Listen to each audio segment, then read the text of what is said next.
November 12 ഞങ്ങൾ ഇവിടെ വന്നു. അമ്മയോട് കരഞ്ഞു പറഞ്ഞു, ഇവിടെ സത്യത്തിൽ ഞങ്ങൾ ഹിന്ദുക്കളല്ലേ, മാതാവിനെ എൻ്റെ കയ്യിൽ ഇവിടം വരെ കൊണ്ടെത്തിക്കാൻ തന്നെ എൻ്റെ കയ്യിൽ മാതാവിനെ കിട്ടി. പ്രാർത്ഥിച്ചു, അച്ഛനെ കണ്ടു, അച്ഛൻ മോളെ അനുഗ്രഹിച്ചു, മോൾ ഇവിടെ വന്ന് സാക്ഷ്യം പറയണമെന്ന് പറഞ്ഞു. അപ്പം ഞാനിവിടെ 6 നിയോഗം വെച്ചായിരുന്നു. ആ 6 നിയോഗത്തിലും ഇവിടുന്ന് പടി അവിടെ എത്തും മുമ്പേ ഒരു കാര്യം നടന്നു, ഫോണിൽ കൂടി ഒരു കാര്യം നടന്നു. പിന്നെ പോയിട്ട് 5 കാര്യം ഉണ്ടായിരുന്നു, മോളെ തൊഴിച്ച് 4 കാര്യം ഉണ്ടായിരുന്നു. ആ 4 കാര്യവും എന്നെ സംബന്ധിച്ച് പെട്ടെന്ന് തന്നെ നടന്നു. എനിക്കറിയില്ല, ഞാൻ ഇന്നും വിശ്വസിക്കുന്നു എൻ്റെ അമ്മ എനിക്ക് തന്നൊരു എന്താ പറയണ്ട ഒരു ഭാഗ്യമാണ്. എൻ്റെ പേരിലേതാ, ഞാൻ ട്രിവാൻഡ്രത്ത് നിന്നാണ് വരുന്നത്. ഇത് എൻ്റെ മോൾക്ക് വേണ്ടിയിട്ട് സാക്ഷ്യം പറയാനാണ് ഞാനിവിടെ വന്നിരിക്കുന്നത്. 2021 കോവിഡിൻ്റെ വാക്സിൻ എടുത്തതാണ് എൻ്റെ കുഞ്ഞ്. BHM പഠിക്കുന്ന സ്റ്റുഡൻ്റ് ആയിരുന്നു അവൾ. വാക്സിൻ എടുത്ത് 2 ദിവസം കഴിഞ്ഞപ്പോൾ അവളുടെ ബ്രെയിനിൽ ഇൻഫെക്ഷൻ ഉണ്ടായി. ആ ഇൻഫെക്ഷൻ്റെ ഫലമായിട്ട് അവളുടെ എക്സാം എഴുതിക്കൊണ്ടിരുന്ന എക്സാം ഹാളിൽ അവൾ തളർന്ന് വീണ് സംസാരശേഷിയും പോയി, ഒരു സൈഡ് പാരലൈസ്ഡും ആയിപ്പോയി. അവിടെ നിന്നിട്ട് നേരെ ഞങ്ങൾ ഹോസ്പിറ്റലിലേക്ക് കൊണ്ടുപോയപ്പോൾ അവർ പറഞ്ഞു, ഈ ലക്ഷക്കണക്കിന് ആൾക്കാരിൽ വരുന്ന ഒരുതരം ഗ്ലയോബ്ലാസ്റ്റോമ എന്ന് പറയുന്ന ഗ്രേഡ് 4ൽപ്പെട്ട 4th സ്റ്റേജിൽപ്പെട്ട ട്യൂമർ എന്നാണ് പറഞ്ഞത്. അപ്പോൾ ഡോക്ടേഴ്സ്മാരെല്ലാം പറഞ്ഞു, പ്രതീക്ഷിക്കണ്ട, ഇനി കുഞ്ഞിനെക്കുറിച്ച് നിങ്ങൾ പ്രതീക്ഷിക്കുകയൊന്നും വേണ്ട, നിങ്ങൾക്ക് ഈ ഒരു അസുഖത്തിന് 1 വർഷം മാത്രമേ കാലാവധി ഉള്ളൂ, അതിനപ്പുറം ഈ കുഞ്ഞ് ജീവിച്ചിരിക്കത്തില്ല എന്ന് പറഞ്ഞു. എന്നിട്ട് അവർ ബയോപ്സി എടുത്തിട്ട് നേരെ ഞങ്ങൾ ആ ഹോസ്പിറ്റലിൽ നിന്ന് ആ സമയത്ത് ഒരു 49,000 രൂപ കൊടുത്ത് മോൾക്കൊരു കീമോ കൊടുത്തായിരുന്നു. ആ കീമോയിൽ അവളുടെ മൊത്തത്തിലുള്ള സംസാരശേഷി നഷ്ടപ്പെട്ടു പോയി. അവിടുന്ന് ഞങ്ങൾ ട്രിവാൻഡ്രം മെഡിക്കൽ കോളേജിനകത്തുള്ള ശ്രീചിത്രയിൽ ന്യൂറോയിൽ കൊണ്ടുപോയപ്പോഴത്തേക്ക് അവർ പറഞ്ഞു, ഈ ബയോപ്സി നോക്കട്ടെ, ഞങ്ങൾ ബയോപ്സി ഒന്ന് ചെക്ക് ചെയ്ത ശേഷം കുഞ്ഞിൻ്റെ കാര്യം പറയാമെന്ന് പറഞ്ഞു. അങ്ങനെ അവർ ബയോപ്സി നോക്കിയപ്പം പറഞ്ഞു, ഞങ്ങൾക്കൊന്നും ചെയ്യാൻ പറ്റത്തില്ല, CNSനകത്താണ്, ഫുൾ നെർവ്സിനെയും കൺട്രോൾ ചെയ്യുന്നതിൻ്റെ അകത്താണ്, അപ്പോൾ കുഞ്ഞിൻ്റെ കാര്യത്തിൽ ഞങ്ങൾക്കൊന്നും പറയാനില്ല എന്ന് പറഞ്ഞു. അവിടുന്ന് ഞങ്ങളെ RCCയിലേക്ക് വിട്ടു. RCC പോയപ്പോൾ ഡോക്ടർ എന്നെ വിളിച്ച് അടുത്തിരുത്തിയിട്ട് പറഞ്ഞു, അമ്മേ, ഈ അസുഖത്തിൻ്റെ സീരിയസ് മനസ്സിലാക്കണം,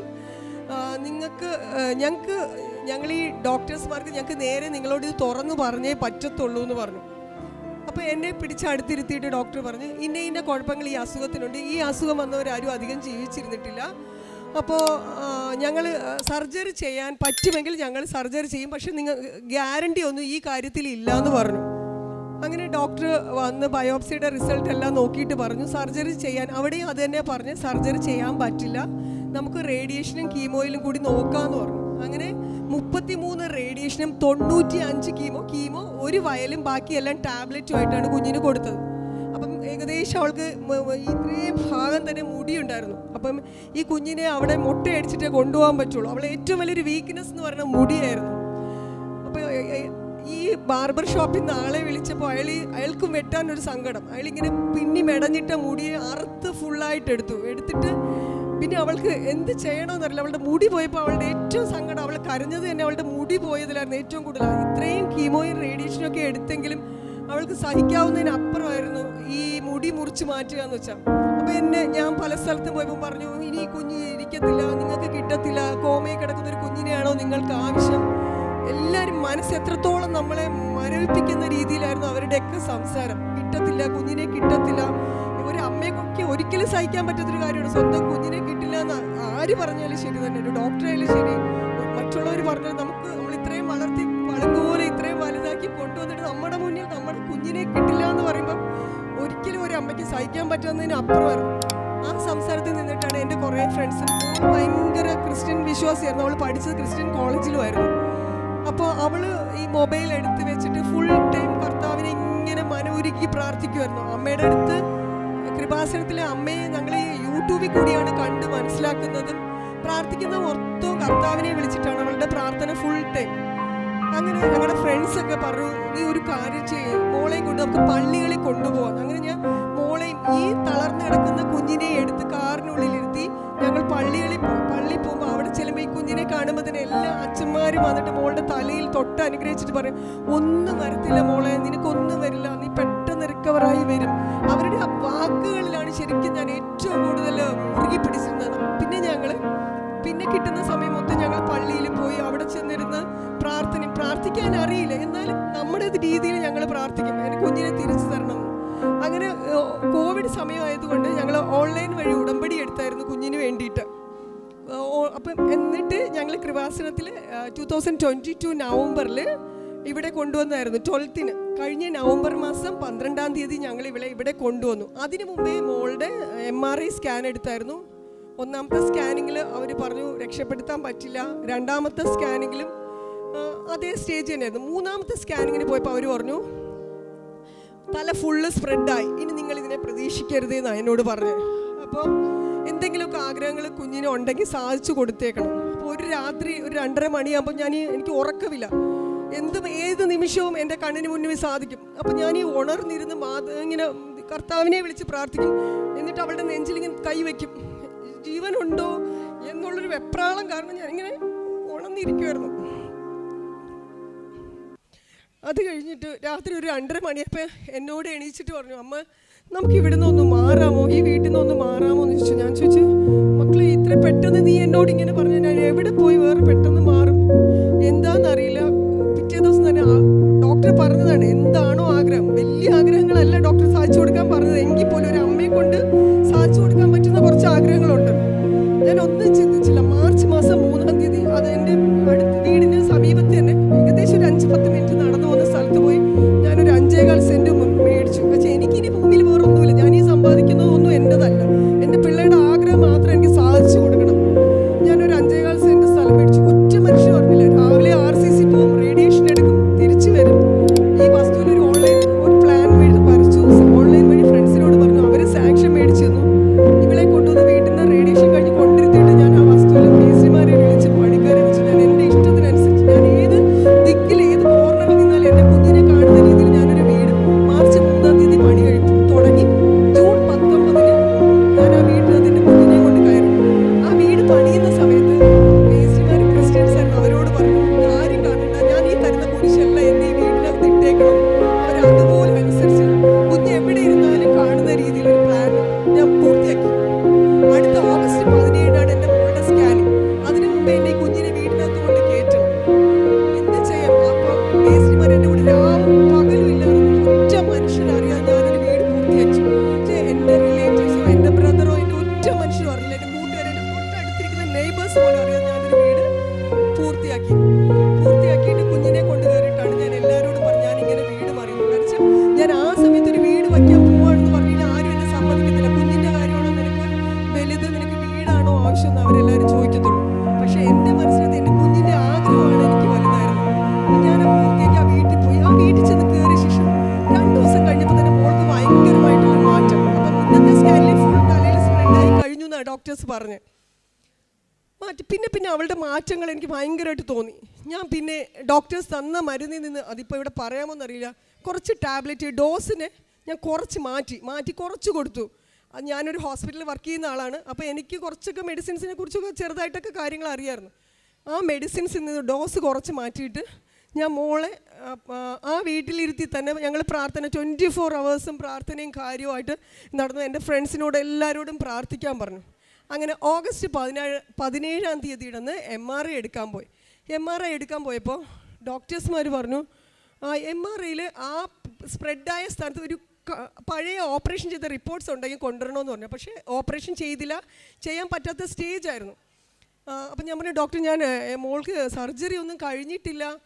പറഞ്ഞു ഇല്ല, പഴയ റിപ്പോർട്ട്സുമായിട്ട് ഇപ്പം എത്രയും പെട്ടെന്ന് ഹോസ്പിറ്റലിൽ വരണമെന്ന് പറഞ്ഞു. ഞാൻ ആ ഹോസ്പിറ്റലിൽ റിപ്പോർട്ടുമായി പോയപ്പോൾ റേഡിയോളജിസ്റ്റ് പറഞ്ഞു, പഴയ MRIയും ഈ MRIയും തമ്മിൽ നോക്കിയിട്ട് ഒന്നും ഇതിൽ കാണുന്നില്ല, നിങ്ങൾ ഡോക്ടറെ അടുത്ത് പോവാൻ. സത്യത്തിൽ ഞാനിങ്ങനെ വണ്ടി ഓടിച്ച് പോകണമെങ്കിൽ എൻ്റെ മനസ്സിലെ വിചാരം ഞാൻ ഏതെങ്കിലും ബസ്സിൻ്റെ അടിയിലാവും. ഈ റിപ്പോർട്ട് അറിയുന്നതുകൊണ്ട് ഞാൻ ഏതെങ്കിലും ബസ്സിൻ്റെ അടിയിലാവും, ഞാൻ മരിക്കും. എനിക്ക് അത് മാത്രം, എനിക്ക് കയ്യോ കാലോ വിറയ്ക്കുന്ന, ആരും കൂടെയില്ല. ഞാൻ ആരോടും പറഞ്ഞില്ല. കൂട്ടിന് എല്ലാവരും വരും, പക്ഷെ ഞാൻ ആരോടും പറഞ്ഞില്ല. റിപ്പോർട്ടിൽ എന്താണെന്ന് ഞാൻ മാത്രം അറിഞ്ഞാൽ മതി, മറ്റുള്ളവരെ വേദനിപ്പിക്കരുത് എന്നൊരു ചിന്ത മാത്രമേ എൻ്റെ മനസ്സിനകത്ത് ഉണ്ടായിരുന്നുള്ളൂ. പോയി റിപ്പോർട്ട് അറിഞ്ഞപ്പോൾ പിന്നെ സന്തോഷമാണോ എനിക്കെന്താണെന്നറിയില്ല. ഞാൻ എൻ്റെ തിരിച്ച് വീട്ടിൽ വന്ന് കർത്താവിനോട് നന്ദി പറഞ്ഞു. നന്ദി പറഞ്ഞിട്ടാണ് ഞാൻ ഇവിടെ വന്ന് ഉടമ്പടി എടുക്കുന്നതിന്. ഓഗസ്റ്റ് 17-ാം തീയതി ആയിരുന്നു 4ാമത്തെ സ്കാനിങ്. നവംബർ 12-ാം തീയതി ഞങ്ങൾ ഇവിടെ വന്നു. അമ്മയോട് കരഞ്ഞു പറഞ്ഞു, ഇവിടെ സത്യത്തിൽ ഞങ്ങൾ ഹിന്ദുക്കളല്ലേ, മാതാവിനെ എൻ്റെ കയ്യിൽ ഇവിടം വരെ കൊണ്ടെത്തിക്കാൻ തന്നെ എൻ്റെ കയ്യിൽ മാതാവിനെ കിട്ടി. പ്രാർത്ഥിച്ചു, അച്ഛനെ കണ്ടു. അച്ഛൻ അച്ഛൻ മോളെ അനുഗ്രഹിച്ചു, മോൾ ഇവിടെ വന്ന് സാക്ഷ്യം പറയണമെന്ന് പറഞ്ഞു. അപ്പം ഞാനിവിടെ 6 നിയോഗം വെച്ചായിരുന്നു. ആ 6 നിയോഗത്തിലും ഇവിടുന്ന് പടി അവിടെ എത്തും മുമ്പേ ഒരു കാര്യം നടന്നു, ഫോണിൽ കൂടി ഒരു കാര്യം നടന്നു. പിന്നെ പോയിട്ട് 5 കാര്യം ഉണ്ടായിരുന്നു, മോളെ തൊഴിച്ച് 4 കാര്യം ഉണ്ടായിരുന്നു. ആ 4 കാര്യവും എന്നെ സംബന്ധിച്ച് പെട്ടെന്ന് തന്നെ നടന്നു. എനിക്കറിയില്ല, ഞാൻ ഇന്നും വിശ്വസിക്കുന്നു എൻ്റെ അമ്മ എനിക്ക് തന്നൊരു എന്താ പറയണ്ടേ ഒരു ഭാഗ്യമാണ്.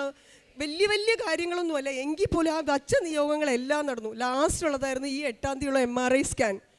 ഈ MRI സ്കാനിങ്ങിന് ഡോക്ടറെ അടുത്ത് പോയി റിസൾട്ട് 4 ദിവസം കഴിഞ്ഞാലേ MRIയുടെ റിപ്പോർട്ട് കിട്ടത്തുള്ളൂ. 3 ദിവസം ഇപ്പം ഞാൻ എല്ലാ സ്ഥലത്തു നിന്ന് റെക്കമെൻഡ് ചെയ്തു എൻ്റെ കുഞ്ഞിൻ്റെ റിപ്പോർട്ട് ഒന്ന് പെട്ടെന്ന് കിട്ടണേ, എനിക്കങ്ങ് ഇരിക്കാൻ വയ്യ, നിൽക്കാൻ വയ്യ, രാത്രിയിൽ ഉറക്കമില്ല, എനിക്ക് റിപ്പോർട്ട് കാണണം, എന്നെ എന്തായാലും മാതാവ് സഹായിക്കും എന്ന് എനിക്ക് ഉറപ്പുണ്ടായിരുന്നു. എന്നാലും ഒരു അമ്മയുടെ വെപ്രാളം എല്ലാവർക്കും നിങ്ങൾക്കൊക്കെ മനസ്സിലാവില്ല, ഒരു അമ്മയുടെ വേദന എന്തായിരിക്കുന്നു. ആ റിപ്പോർട്ട് വെച്ച് ഡോക്ടറെ വിളിച്ചിട്ട് ഡോക്ടർ പറയാം, റിപ്പോർട്ടിനുള്ളിൽ ഒന്നുമില്ല, ഇത്രയും വലിയൊരു ട്യൂമർ ഫുള്ള് സ്പ്രെഡായി എന്ന് പറഞ്ഞാൽ ട്യൂമറിൻ്റെ സ്ഥാനത്ത് ഒരു വകയില്ല എന്ന് പറയുമ്പോൾ ആ നിമിഷം നമ്മൾ എന്താവും. എനിക്ക് അമ്മയോട് എത്ര പറഞ്ഞിട്ടും തീരുന്നില്ല. നിങ്ങളോട് ഞാൻ ഈ സാക്ഷ്യം, ഞങ്ങൾ ഹിന്ദുക്കളാണ്, സാക്ഷ്യം പറയാൻ പോകരുത്, യൂട്യൂബിൽ ഇത് കാണും, ഇത് കണ്ടാൽ വലിയ പ്രശ്നവും, അങ്ങനെ എല്ലാവരും എന്നോട് പറഞ്ഞു സാക്ഷ്യം പറയാമെന്ന് പോലും. പക്ഷെ ഞാൻ എൻ്റെ അമ്മയ്ക്ക് ഇവിടെ ഒരു വാക്ക് കൊടുത്തിട്ടാണ് ഇറങ്ങിപ്പോയത്. ഞാൻ ഈ കുഞ്ഞിനെ ഈ നടയിൽ കൊണ്ടിരുത്തി സാക്ഷ്യം പറയിപ്പിക്കും. ഏത് ജാതിയോ മതമോ അതിനപ്പുറം ദൈവം എന്ന് പറയുന്ന ഒരാൾ നമ്മുടെ കൂടെ ഉണ്ട്. അങ്ങനെ ഡോക്ടർ പറഞ്ഞു, ഇനി മോൾക്ക് മരുന്ന് കഴിക്കണ്ട, മരുന്ന് നിങ്ങൾ കൊടുക്കണ്ട, ഒന്നും ചെയ്യേണ്ട, മോളെ കോളേജിൽ പഴയപടി വിട്ടോളാൻ. അപ്പം ഒരു സൈഡ് തളർന്ന്, സത്യം പറഞ്ഞാൽ നിങ്ങൾക്ക് ആർക്കും, ഞാനായതുകൊണ്ടാണ് ഇന്നിവിടെ ജീവിച്ചിരിക്കുന്നത്. ഒരു ഡയപ്പർ മാത്രം കുഞ്ഞിനാരെയും തിരിച്ചറിയാൻ അറിയത്തില്ലായിരുന്നു.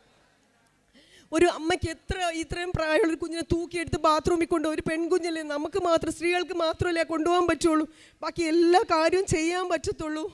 അങ്ങനെ ഞാൻ ഈ മോളെയും വെച്ചിട്ട് രാവും പകലും ഇല്ലാതെ ഞങ്ങൾ പ്രാർത്ഥന. മോള് പിന്നെ 24 hours അച്ഛൻ്റെ പ്രാർത്ഥന ഫുൾ ടൈം. അവൾക്ക് സംസാരിക്കാൻ പറ്റത്തില്ല, സംസാരം അന്നത്തോടെ പോയെങ്കിലും ഇപ്പം കുറേ അധികം സംസാരിക്കാൻ തുടങ്ങി. നടക്കാൻ അവൾ 5 പടിയൊക്കെ സുഖമായിട്ട് നടന്നു തുടങ്ങി. ഇനി മാതാവ് എൻ്റെ കുഞ്ഞിൻ്റെ സംസാരം തിരിച്ചു തരും.